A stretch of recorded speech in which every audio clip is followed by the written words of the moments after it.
Setting it all up can take anything from a few days to a couple of weeks.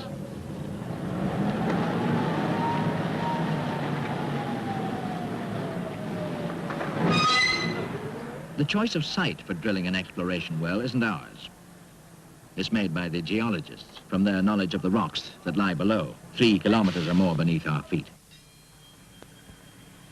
A classic choice would be over a dome-shaped fold in the rock layers, revealed by seismic survey. But in this business, a choice is a gamble. The chance you're counting on is that oil and gas, formed somewhere in the vicinity millions of years ago, could have migrated into the dome through layers of permeable rock and have accumulated there, hemmed in by an impermeable layer above. Once there, they would have separated. The gas on top of the oil with groundwater around the flanks, all of them at high pressure. Well, that's what we hope has happened, but it's going to take up to 8 weeks to prove it.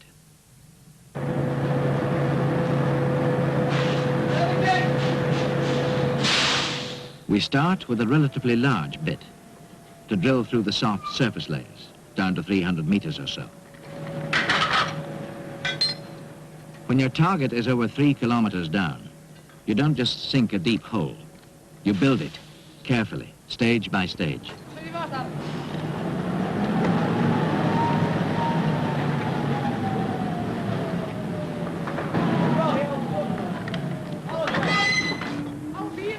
The drill is driven from the surface, turned by a rotary table on the platform, the drill string suspended from the tower. Down below, the teeth of the drilling bit pound the rock into fragments. They'd soon choke the hole unless we'd a way of flushing them out. What we use is a special drilling fluid, pumped down the drill pipe to cool the bit and carry the cuttings away, back to the surface.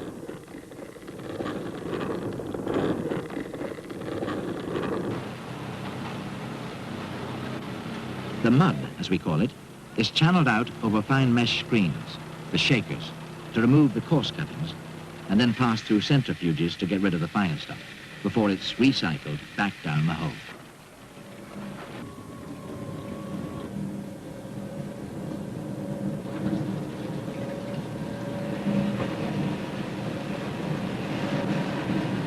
As long as the drill is turning, the mud must be kept circulating.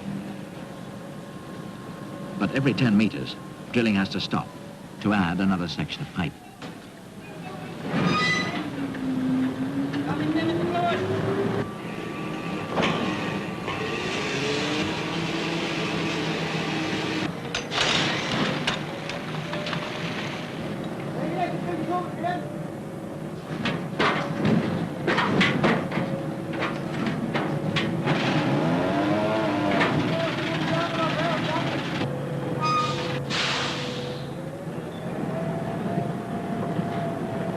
It's a tough job, and it calls for some slick coordination from the floor crew.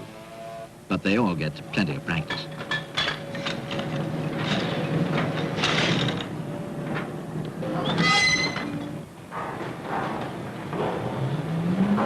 On an average well, they'll add pipe over 300 times before they reach hole bottom. Everything's done to a schedule, supervised by the tool pusher. Nowadays, he doesn't push anything but the drilling program. He's responsible, among other things, for calling up supplies of materials as they're needed and making sure they arrive on time. This steel casing, for instance, will be run into the hole when the drill has reached 300 meters. It's essential to stabilize the well at this stage to prevent it caving in. This will be the next job coming up on his program within the next few hours.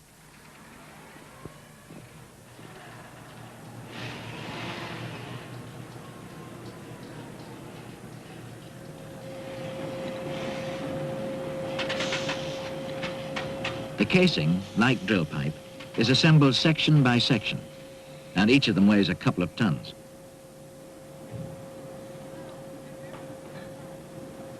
These spacers are fitted at regular intervals to keep the casing central in the hole as it goes down.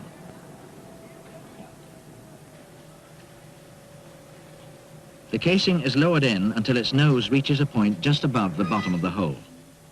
The next job is to cement it home.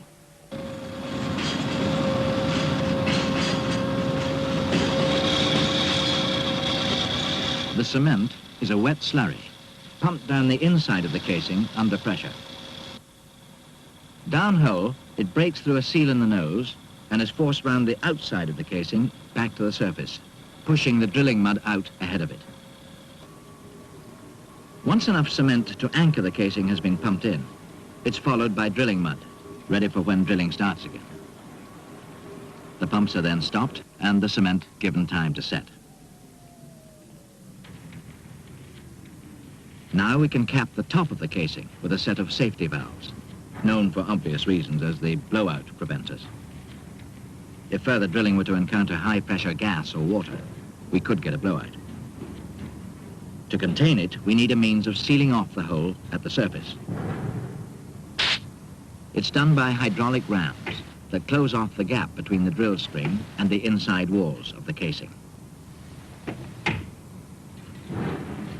The deeper we go, the higher the pressures, and more powerful ram seals will be fitted as the hole progresses.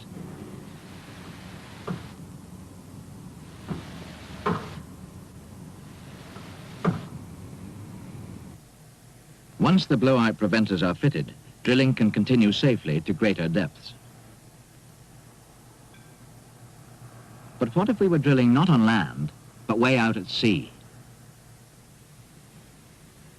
Our rig would be on a floating platform, anchored 150 meters or more above the drill hole. But we'd still have to follow the same procedures.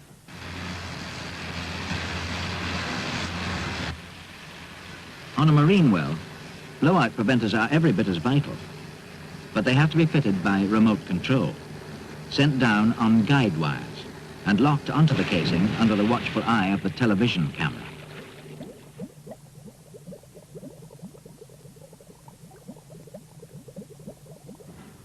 On top goes a marine riser, a conductor tube to connect the rig directly to the drill hole down below. This gives us the closed system we need for running pipe and circulating mud, just as if we were working on land.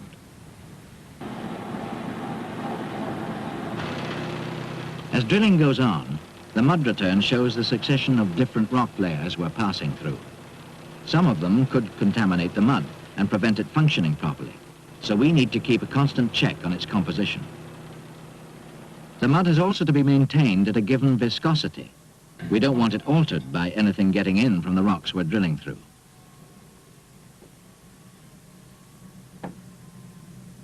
As well as viscosity tests, we have to check for chemical changes. If we were to hit a layer of salt, for instance, we could be in deep trouble.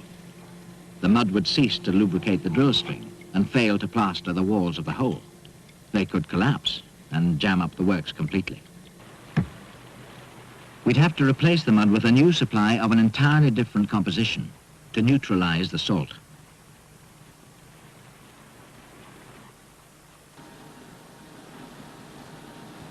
Up on the platform, an equally close eye is kept on the behavior of the bit.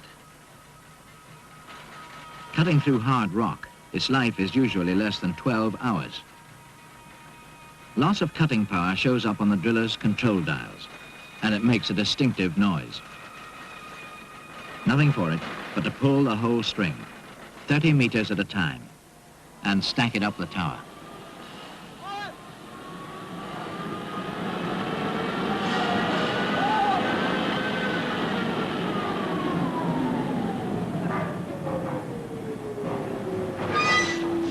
Thank you.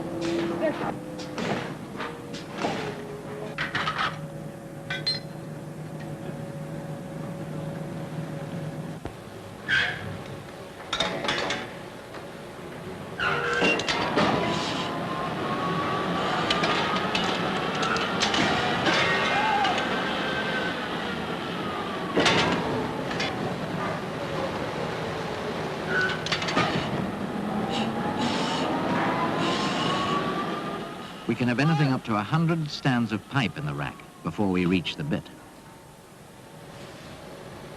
Maybe 8 hours to recover it. Another 8 to run the new one in again. Changing a bit is time-consuming, but part of the normal program.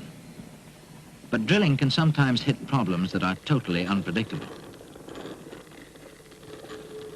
Conditions downhole might suddenly change and affect the consistency of the mud. If it got too thick, it could bind the drill tight, and that could be drastic.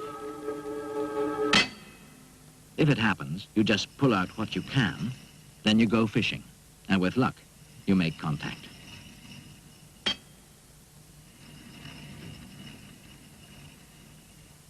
But if the hole itself collapses, you abandon the jammed-in section and recover the rest by breaking the pipe.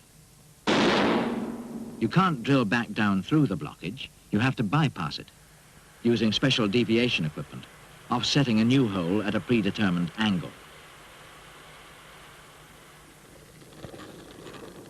Mechanical troubles don't happen all that often, but on every well you have to be prepared for hazards of another kind that may lie buried in the rocks below. A sudden build-up of pressure in the mudline. Stop drilling, back off the drill, and seal off the well at the surface.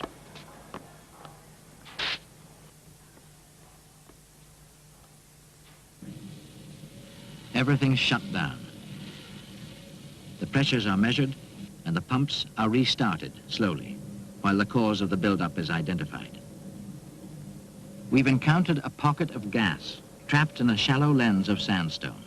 It's leaking into the drill hole and forcing out the mud. Before we can drill on through the pocket, we have to counteract the pressure by pumping down a heavier mud. This is usually kept in the storage tanks, ready for just such an emergency.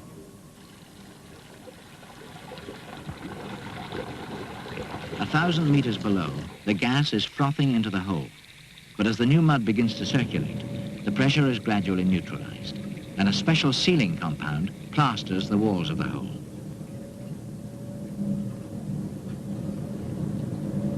As the pressure returns to normal, the emergency is over.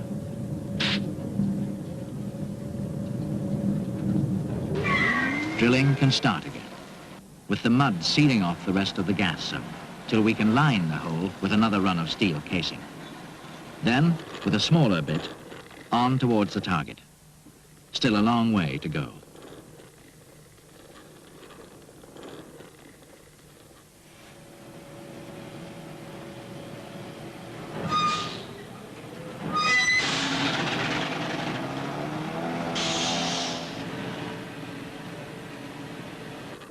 As the drill bites through the cap rock and approaches the target zone, its progress is monitored meter by meter.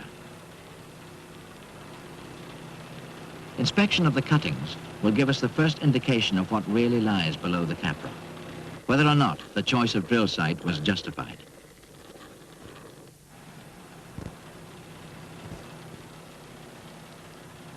It's sandstone, all right, and that could be oil.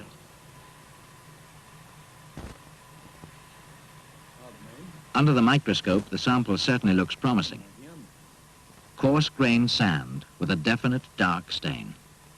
If it's oil, it'll glow yellow under ultraviolet light. It's there, all right, but so far only a trace. Not until we've drilled all the way through the formation can we begin to assess its significance. To find out what's down there, we run a probe.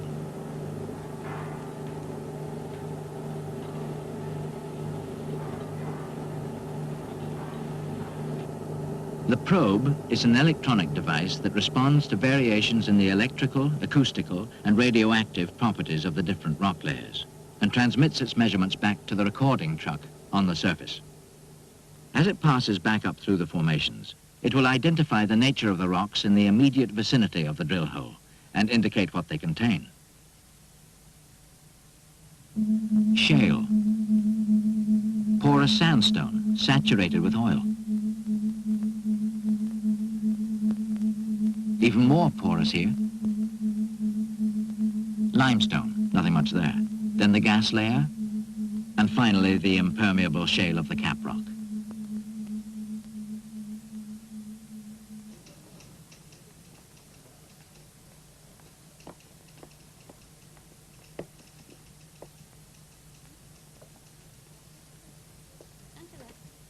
We know there's oil and gas down there. But there's a lot to do yet before we've any idea how much. It certainly looks promising, encouraging enough to justify a flow test. The hole has been cased right down to the basement and cemented in. A flow tube is now run into the oil zone and set about halfway down. To get at the oil, we have to perforate the casing. We do it by firing a string of bullets. The oil begins to flow as the pressure in the well is reduced.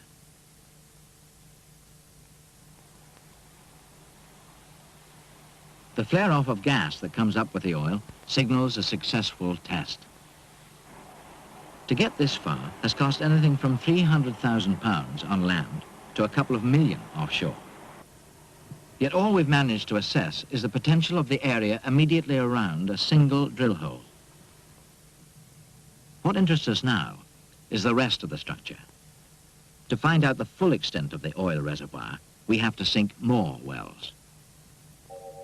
The first outstep has hit groundwater, and we can now deduce the profile of the reservoir in this direction. Next, we sink a third well in line with the other two. This again hits groundwater and completes the profile, the shape of the structure and the position of the gas, oil, and water interfaces. But the profile is still only a narrow band of information in one direction across the structure. To round out the picture, we now need to drill further outstep wells at right angles to the first three.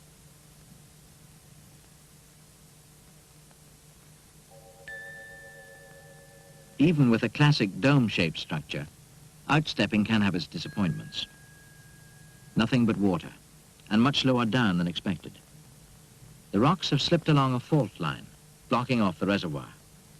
This is what's called a dry hole, a write-off, but its information was vitally important. We've now probed the limits of the structure, and at last we have a three-dimensional impression of the reservoir. We can now begin to plan its exploitation. To bring the oil field into full production, further wells will be needed. These are drilled into the oil-bearing zone beyond the edge of the gas, so we get the maximum assistance from both gas and water pressures in driving the oil to the surface.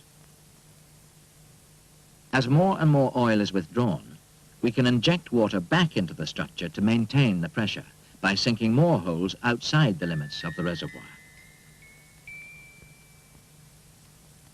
An oil field may extend over an area the size of a town, with a network of pipelines for gathering the oil and maintaining the pressures downhole.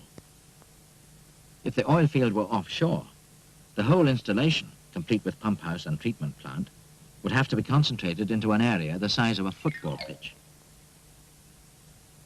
To be economic, production drilling and oil recovery both need to be done from a central point, from a permanent platform set on the seabed. The oil reservoir is then tapped to the same pattern as on land by using the technique of deviation drilling.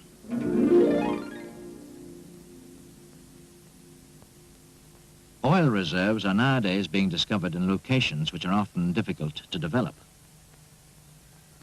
But wherever they exist, and however complex their exploitation becomes, our job is to reach them, to recover as much as we can, for as long as we can.